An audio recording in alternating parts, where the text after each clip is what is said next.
कहानी की शुरुआत में हम एक लड़की को देखते हैं जो रोड के बीचों बीच अपनी जान देने के लिए सड़क पर लेटी हुई है। कुछ ही देर में इस रोड पर एक गाड़ी आ जाती है। यह लड़की जैसे ही उस गाड़ी को अपनी ओर आता देखती है तो एक दर्दनाक मौत के डर से वो अपना इरादा बदल लेती है और वो सड़क से उठकर किनारे पर चली जाती है। तब वो गाड़ी वाला इंसान भी इस लड़की की मदद के लिए नहीं रुकता। वो इसे नजरअंदाज करके आगे निकल जाता है जैसे उसने कुछ देखा ही नहीं हो। इस लड़की का नाम लीसा है। लीसा की जिंदगी बिल्कुल भी ठीक नहीं चल रही। दरअसल आज लीसा की बेटी का जन्मदिन है, लेकिन अब उसकी बेटी इस दुनिया में नहीं रही। तब हम देखते हैं कि जो गाड़ी कुछ देर पहले लीसा को इग्नोर करके आगे निकल गई थी, उसे अपनी गलती का एहसास होता है। इसलिए वो आदमी अपनी गाड़ी रिवर्स करके लीसा के पास आता है। गाड़ी के अंदर बैठा एडम नाम का आदमी लीसा से पूछता है, क्या तुम ठीक हो? जिस पर लीसा जवाब देती है, हाँ मैं ठीक हूँ, मुझे कुछ नहीं हुआ। इस पर उस आदमी ने लीसा को बताया कि इस सुनसान इलाके से शहर काफी दूर है, इसलिए अगर तुम चाहो तो मैं तुम्हें शहर तक लिफ्ट दे सकता हूँ। लीसा मान जाती है और फौरन उसकी गाड़ी में बैठ जाती है। सफर के दौरान एडम लीसा से पूछता है कि तुम अकेली इस सुनसान जगह में क्या कर रही थी? लीसा ने एडम को बताया कि आज मेरी बेटी का जन्मदिन है, जिस वजह से वो आज मुझे बहुत याद आ रही है, पर बदकिस्मती से वो अब इस दुनिया में नहीं रही और अब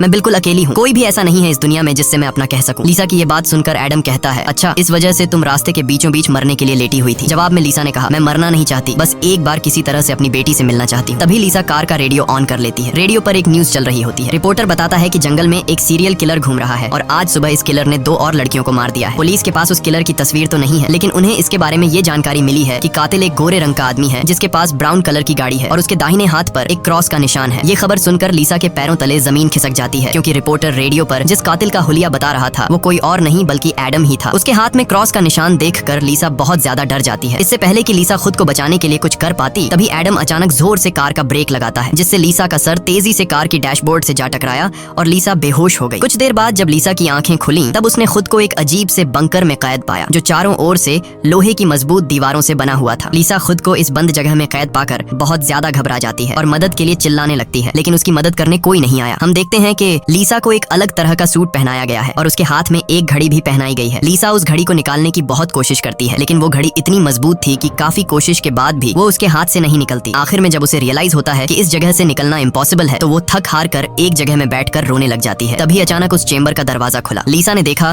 कि दरवाजे के दूसरी ओर एक सुरंग है। उस सुरंग के एंड से रोशनी नजर आ रही थी। लीसा को समझ आया कि अगर इस जगह से बाहर निकलना है तो इस सुरंग से होकर निकलना पड़ेगा। लीसा खुश हो जाती है कि उसे बाहर निकलने का रास्ता मिल गया है, लेकिन जैसे ही वो सुरंग के अंदर चली गई तभी अचानक उसके पीछे उस चेंबर का दरवाजा अपने आप बंद हो गया। ये देखकर लीसा की सांस रुक गई और अब उसे समझ आया कि वो पहले से भी ज्यादा खतरनाक जगह में फंस गई है। तभी अचानक लीसा के हाथ में बंधे ब्रेसलेट में अलार्म बजने लगा और 11 मिनट का टाइमर सेट हुआ। ये देखकर लीसा समझ गई कि मुझे 11 मिनट में यहाँ से निकलना होगा, नहीं तो मैं हमेशा के लिए यहाँ पर बंद रह जाऊंगी। इसीलिए लीसा अपने हाथों और पैरों के बल रेंगती हुई जल्दी से उस रोशनी की तरफ बढ़ने लगी। लेकिन जैसे ही वो उस रोशनी के करीब होती जा रही थी तभी अचानक उस सुरंग का आगे का दरवाजा धीरे धीरे बंद होने लगा। ये देखकर लीसा और तेजी से आगे बढ़ने लगी, लेकिन जब वो उस दरवाजे के पास पहुंची तो वो दरवाजा पूरी तरह से बंद हो चुका था। लीसा को कुछ समझ नहीं आ रहा था कि अब यहाँ से कैसे निकला जाए। वो चीख चीख कर रोने लगी। तभी उसकी नजर उस दरवाजे के बगल से जा रही एक दूसरी सुरंग पर पड़ी, लेकिन वो रास्ता बहुत ज्यादा तंग था। लीसा को अब कोई और दूसरा रास्ता नजर नहीं आ रहा था, इसलिए लीसा हिम्मत करके किसी तरह सुरंग के अंदर चली गई और काफी मुश्किलों के बाद वह उस रास्ते को पार कर लेती है और आगे बढ़ते हुए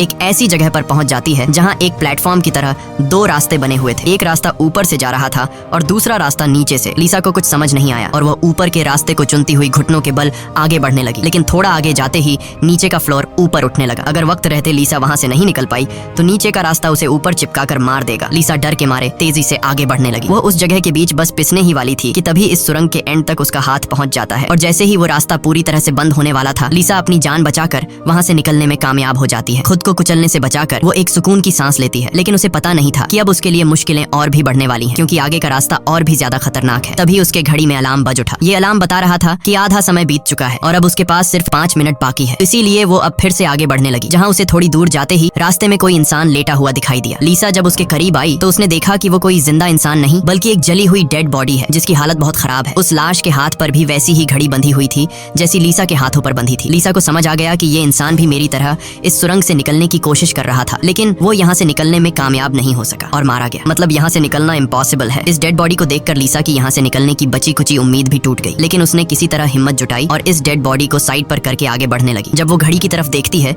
तो उसके पास सिर्फ 2 मिनट का टाइम बचा हुआ था, इसीलिए वो और तेजी से आगे बढ़ने लगी। तभी अचानक एक मजबूत लोहे की सलाखों ने आकर उसका रास्ता रोक दिया। साथ ही उस सुरंग की दीवारों में से ढेर सारे हीटिंग पाइप निकलकर बाहर आने लगे और उस जगह को गर्म करने लगे। ये देख लीसा पूरी तरह से घबरा गई। वो समझ गई कि जल्द ही उसकी भी लाश उस जले हुए इंसान की तरह इस सुरंग में पड़ी होगी। उसे आगे क्या करना है कुछ समझ नहीं आ रहा था। तभी उसके पीछे दीवार का एक छोटा सा सेक्शन खुल गया, जिसे देख लीसा लीसा पीछे की तरफ रेंगती हुई उसके अंदर घुस गई। अगले ही पल एक कांच के दरवाजे ने इस सेक्शन को पूरी तरह से बंद कर दिया। जैसे ही लीसा के हाथ में बंधी घड़ी में टाइमर 0 पर पहुंचा, तभी उन हीटिंग पाइप से आग फुंवारे की तरह निकलने लगी और देखते ही देखते वो पूरी सुरंग आग की लपटों में डूब गई। लीसा जिस सेक्शन में बंद थी वह पूरी तरह से सिक्योर था, जिस वजह से उसकी जान बच गई। कुछ देर बाद वो हीटिंग पाइप्स वापस दीवार में चली गई। लीसा जिस सेक्शन में बंद थी उस चेंबर का दरवाजा खुल गया। लीसा ने जो कुछ अभी अपनी आंखों के सामने देखा उस वजह से लीसा उस सेक्शन से बाहर नहीं निकलना चाहती थी, पर उस सेक्शन की दीवार लीसा को बाहर धकेल देती है और पहले की तरह अपने आप सुरंग से जुड़ गई। लीसा जैसे ही वहां से बाहर आई तभी उसकी घड़ी में फिर से 11 मिनट का टाइमर सेट हुआ। वह जैसे ही थोड़ा आगे बढ़ी तभी उस सुरंग का ऊपरी हिस्सा नीचे आने लगा और बिल्कुल उसके साथ आकर चिपक गया। बस इतना गैप बचा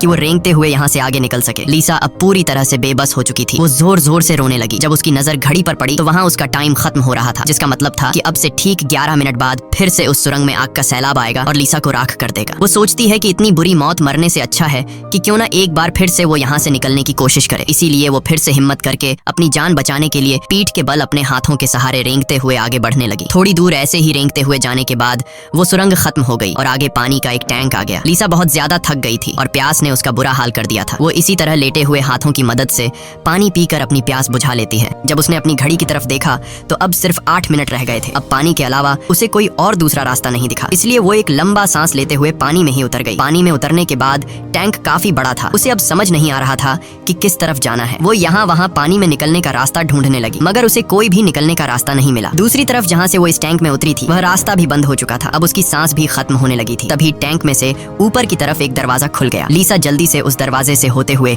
ऊपर निकल आई। बाहर निकलते ही उसने जोर जोर से सांसें ली और आगे का रास्ता तय करने लगी। लेकिन लीसा बहुत ज्यादा थक चुकी थी। आगे बढ़ना उसके लिए बहुत मुश्किल हो रहा था और कुछ ही देर में भारी थकान की वजह से लीसा की बीच रास्ते में ही आंख लग गई। लेकिन तभी लीसा के कानों में किसी के चीखने की आवाज गूंज उठी। वहाँ और भी कोई था जो मदद के लिए पुकार रहा था। उसकी आवाज सुनकर लीसा के अंदर बचने की एक उम्मीद जाग उठी, इसीलिए वो जल्दी से उस आवाज का पीछा करने लगी। अचानक एक जगह उसके ठीक नीचे एक दरवाजा खुला जिसके अंदर उबलता हुआ तेजाब था। लीसा उस तेजाब में गिरने से बाल बाल बची। वो तेजाब इतना खतरनाक था कि एक मजबूत लोहे को भी कुछ सेकंड में पिघला देता। लीसा जल्दी से अपने कपड़े का एक टुकड़ा काटती है और उसे टेस्ट करने के लिए तेजाब में डुबोती है। कपड़ा कुछ ही सेकंड में काली राख में बदल जाता है। ये देखकर वो बहुत ही संभल कर आगे बढ़ती है। वो अपने हाथों और पैरों को उस गड्ढे के किनारों पर रखकर उस जगह को पार करने ही वाली थी कि तभी उसका घुटना तेजाब में लग जाता है, जिससे लीसा दर्द से चीख पड़ी। खुशकिस्मती से उसके सूट की वजह से उसका घुटना गलने से बच गया, लेकिन उसके घुटने पर एक गहरा जख्म बन गया था। अच्छी बात ये थी कि अब वह मदद की आवाज काफी करीब से आ रही थी। लीसा अपना दर्द भूलकर फिर से उस आवाज का पीछा करने लगी और आखिरकार वो एक लोहे की ग्रिड के पास जा पहुंची। उससे कुछ दूरी पर एक और ग्रिड थी जिसके पीछे एक आदमी था। उस आदमी ने भी लीसा की तरह हाथ में घड़ी और सूट पहना था। लीसा उससे कहती है कि देखो मेरी बात सुनो, हम दोनों यहाँ पर फंसे हुए हैं। अगर हम एक दूसरे की मदद करें तो यहाँ से निकल सकते हैं। लेकिन वो आदमी काफी लंबे समय से उस सुरंग में फंसने की वजह से उसकी दिमागी हालत खराब हो चुकी थी। वो कभी लीसा को गालियां देने लगता तो कभी सॉरी करने लग जाता। वो कहता है कि ये लोग जल्द ही वापस आएंगे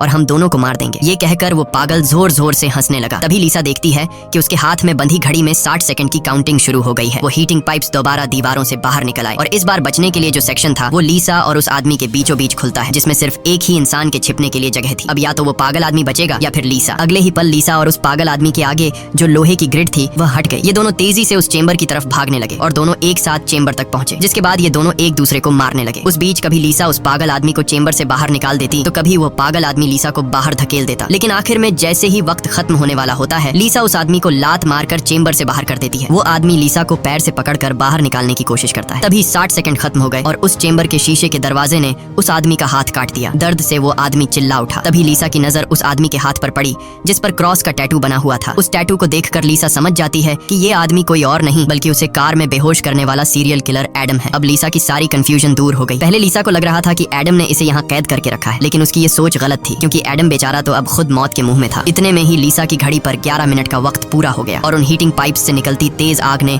कुछ ही सेकंड्स में एडम को राख में बदल दिया। अपनी आंखों से एडम की इतनी भयानक मौत देखकर लीसा डर के मारे कांपने लगी। कुछ देर बाद सेक्शन के अंदर एक छोटे सुरंग में से एक रोबोट आता है। वह एक बहुत ही भयानक सा स्कल था। ये रोबोट लीसा को कोई नुकसान नहीं पहुंचाता बल्कि उसके तेजाब से जले हुए घुटने को ठीक कर देता है। लीसा ने उससे पूछा कि वो कौन है और उसे यहाँ क्यों लेकर आया है। जवाब में उस रोबोट के मुंह से एक टूल निकलता है और वो टूल लीसा के सूट के साथ कनेक्ट हो जाता है। उस टूल की मदद से लीसा को फ्लैशबैक की सारी बातें याद आने लगती हैं, जब वो कार में एडम के साथ थी और उसे एडम की सच्चाई का पता चलने पर एडम की उसके साथ झड़प हो गई थी। उस दौरान एडम ने लीसा पर चाकू से सीने पर वार किया और कार से बाहर फेंक दिया था। उसी पल लीसा को आसमान से उसकी ओर आती एक सफेद रोशनी दिखाई दी थी, जिसके बाद लीसा वापस प्रेजेंट में आती है। लीसा को अब एक बात समझ आ जाती है कि उन एलियंस ने ही दरिंदे एडम से उसकी जान बचाई थी। थी और उसे यहाँ लाए थे, लेकिन वो उसे यहाँ क्यों लाए थे ये बताए बिना ही वो रोबोट वहाँ से निकल गया। लिसा ये भी समझ जाती है कि ये लोग जो भी हैं वे उसे मारना नहीं चाहते, बस उसे इस गेम को पार करना होगा, तभी वो यहाँ से निकल पाएगी। लिसा अब आगे का रास्ता तय करने उस चेंबर से बाहर आ गई। एडम का कटा हुआ हाथ भी वहाँ पर पड़ा हुआ था। उसी समय लिसा को उस कटे हाथ पर टाइमर के नीचे कुछ सिंबल्स दिखाई दिए। लिसा उन सिंबल्स का मतलब समझने की कोशिश कर ही रही थी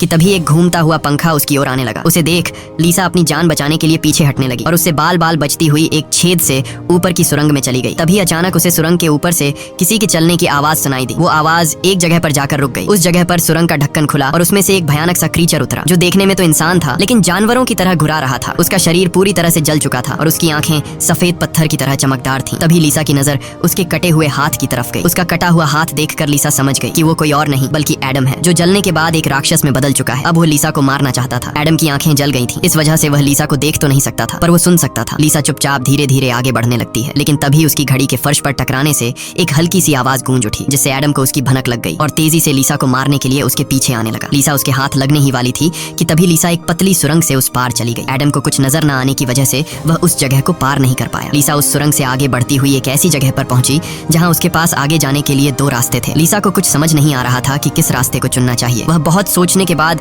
जब उसे कुछ समझ नहीं आता तो वह एक अंदाजे से लेफ्ट वाले सुरंग में घुस जाती है। सुरंग के बाहर एक कमरा था जिसकी चारों ओर कांच की दीवारें थीं। उन दीवारों पर लिसा को उसके पैदा होने से लेकर अपनी बेटी को जन्म देने तक की सारी यादें दिखाई दे रही थीं। वहां लिसा ने यह भी देखा कि किस तरह उसकी लापरवाही की वजह से उसकी बेटी की जान चली गई। लिसा अपनी बेटी को याद करके बहुत रोने लगती है। तभी उसने देखा कि ऊपर छत से एडम फिर से उसके पीछे आ रहा है, लेकिन लिसा उससे अपनी जान छुड़ाकर एक दूसरे सुरंग में पहुंच जाती है जहां उसने कुछ ऐसा देखा जिससे उसकी खुशी का ठिकाना नहीं रहा। उसने देखा कि उस सुरंग के खत्म होने पर बाहर नीला आसमान चमक रहा है। अपनी आजादी को इतने करीब से देखकर लिसा में दोबारा हिम्मत आ गई, लेकिन उस सुरंग को पार करने के लिए उसे एक कंटीले रास्ते से होकर गुजरना पड़ेगा। अब सिर्फ 60 सेकंड का टाइम बचा हुआ था। अगले ही पल हीटिंग पाइप्स भी दीवार से बाहर निकल आए, जो 60 सेकंड खत्म होते ही उस जगह को आग से भरने वाले थे। लिसा बिना टाइम जाया किए इन कांटेदार तारों के नीचे से जाने लगी, जिससे वो कांटेदार तार उसकी बॉडी में घुसकर लिसा की पीठ बुरी तरह से काट देते हैं। लिसा बहुत ज्यादा तकलीफ में होती है और उसके पीठ से बहुत ज्यादा खून निकलने लगता है, लेकिन लिसा खुद की परवाह किए बिना धीरे धीरे आसमान की तरफ बढ़ने लगी। तभी पीछे सुरंग में चेंबर खुला जिसमें एडम झट से जाकर छिप गया। अब कुछ ही देर में आग का सैलाब आने वाला था। खून से लथपथ लिसा बाहर निकलने की कोशिश में थी, लेकिन बहुत ज्यादा खून बहने की वजह से अब आगे बढ़ना उसे मुश्किल हो रहा था। उसकी आंखें धुंधली हो रही थीं। तभी 60 सेकंड खत्म हो गए और अगले ही पल वहां आग बरसनी शुरू हुई। उससे पहले कि वो आग का सैलाब लिसा को भी अपनी चपेट में लेता, लिसा के ठीक नीचे एक द्वार खुला और वो नीचे एक चेंबर में जा गिरी और बेहोश हो गई। थोड़ी देर बाद जब लिसा की आंख खुली तो उसने देखा कि वो फिर से उसी जगह पर आ गई है जहां से उसने बढ़ना शुरू किया था। यानी अब तक उसने जितनी भी मेहनत की यहाँ से निकलने की वो सारी जाया चली गई। ये देखकर लिसा अब पूरी तरह से टूट चुकी थी। तभी वो रोबोट उसकी मरहम पट्टी के लिए दोबारा आ जाता है। लिसा ने उसे मरहम पट्टी करने से रोका क्योंकि वो दोबारा ये सब दोहराने के लिए तैयार नहीं थी। उसने रोबोट से कहा कि वो अब सिर्फ मरना चाहती है। उस रोबोट ने लिसा की बात मान ली और उसके मुंह से एक इंजेक्शन निकलकर लिसा के शरीर की तरफ बढ़ने लगा। तभी लिसा को एडम के हाथ पर बने हुए निशान याद आ गए। वो समझ गई कि जरूर वो निशान यहाँ से बाहर निकलने का रास्ता बताते हैं, इसलिए वो अपने खून से दीवार पर एडम के हाथ पर बने हुए निशान बनाने लगी, जिसे काफी गौर से देखने के बाद लिसा को पता लगा कि ये तो एरो है जो यहाँ से निकलने की डायरेक्शन बताते हैं। जैसे कि पहला एरो लेफ्ट साइड की तरफ मुड़ा हुआ था, जिसका मतलब रास्ते में आने वाली पहली 2 सुरंगों में से उसे लेफ्ट साइड वाली सुरंग के अंदर जाना चाहिए। दूसरे नंबर का एरो राइट साइड की ओर मुड़ा हुआ था, यानी पहली सुरंग को पार करने के बाद जब फिर से एक साथ 2 सुरंगें आएंगी तब राइट साइड वाली सुरंग के अंदर जाना चाहिए। उसे लगा कि जरूर मेरे हाथ की घड़ी के नीचे भी इसी तरह के सिंबल्स बने होंगे जो यहाँ से बाहर निकलने की डायरेक्शन बताते हैं। ये समझते ही लिसा ने उस रोबोट से उसके जख्मों को ठीक करने को कहा। जख्मों की मरहम पट्टी होते ही वो एक नई उम्मीद के साथ फिर से इन टनल्स में निकल पड़ी। लिसा पहले भी इन सुरंगों से गुजर चुकी थी, इसलिए वह बड़ी आसानी से उन सुरंगों को पार करते हुए आगे बढ़ने लगी और उस तेजाब से भरे गड्ढे के पास जाकर रुक गई। वहाँ उसने अपनी घड़ी को तेजाब में जलाकर उसे अपनी कलाई से अलग किया। उसकी कलाई पर भी ठीक वैसे ही सिंबल्स थे जैसे एडम के हाथ पर थे, बस उनमें थोड़ी बहुत चेंजिंग थी। लिसा उस जली हुई घड़ी को अपने हाथों में लिए हुए आगे बढ़ने लगी और उस जगह पर पहुंच गई जहां उसने पहली बार इन 2 टनल्स में से लेफ्ट वाले टनल को चुना था, लेकिन सिंबल्स के मुताबिक सही सुरंग राइट वाली है। वो जल्दी से राइट वाली सुरंग में चली गई जहां आगे जाकर उसे 2 और सुरंगें मिली जिनमें सही सुरंग लेफ्ट वाली थी। इसी तरह लिसा अपने हाथ पर बने निशान की मदद से हर बार सही रास्ता चुनकर आगे बढ़ रही थी, लेकिन तभी एक बार फिर से एडम उसके पीछे पड़ गया। यहाँ लिसा समझदारी से काम लेते हुए एडम को गुमराह करने के लिए एक सुरंग के अंदर अपनी घड़ी फेंक दी और खुद दूसरी सुरंग में छिपकर बैठ गई। एडम घड़ी की आवाज का पीछा करते करते दूसरी सुरंग में घुस गया। एडम के जाते ही जब लिसा ने अपनी कलाई पर बने सिंबल्स चेक किए तो उसे पता चला कि उसने एडम को जिस सुरंग में भेजा था वही सही सुरंग थी। ये देखकर लिसा बहुत ज्यादा परेशान हो गई। अब लिसा के पास कोई दूसरा रास्ता नहीं था, इसलिए वो धीरे से एडम जिस टनल में था वो भी उस टनल में घुस गई। ये टनल काफी अजीब सा था, ऐसा लग रहा था कि ये टनल जैसे किसी बड़े जानवर का पेट हो। लिसा धीरे धीरे आगे बढ़ने लगी। थोड़ा सा आगे जाकर उसने देखा कि उसकी घड़ी सामने पड़ी हुई है, लेकिन एडम भी वहाँ पर मौजूद है। एडम अब चूंकि देख नहीं सकता था, इसलिए लीसा चुपके से उस घड़ी को उठा लेती है। पर तभी घड़ी में 60 सेकंड्स बचे होने का अलार्म बजने लगा, जिसकी आवाज से